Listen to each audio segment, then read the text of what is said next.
Righto, Steve, we're just going to explain your gearbox thing, so I'll just get it to come in here. The first thing that you'll see, and you'll see pictures of it, is this fork is really worn out, like crazy worn out. If we move to this fork here, and I hold that gear, you'll see here there's almost no play. Whereas if I go over to this guy here, and I hold the gear, so I hold this one, you see how much play there is? That's way too much. And then what can happen in the decel, so in the decel it's going this way, see how this moves?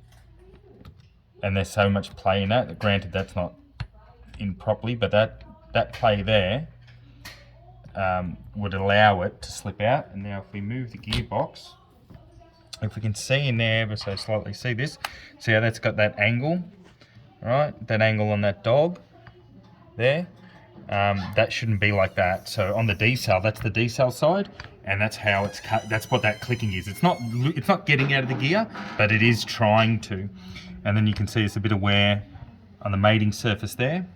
And then if we go over to this side, in here you can see significant wear on these dogs. Now this is where it's mating into second gear.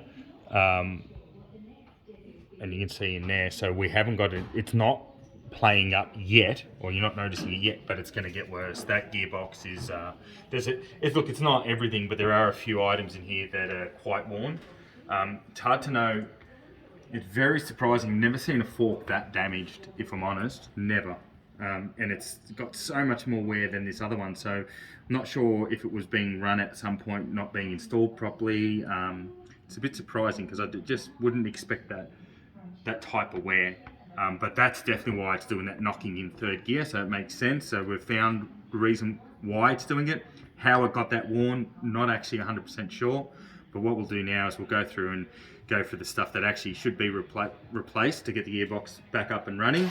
And then we'll touch base with you. Other thing that Jules found when he was pulling it apart, Jules found that one of the gearbox mounting bolts here was actually loose, so it shows signs that it's been out before. But we'll summarise it all up for you and give you a report, buddy.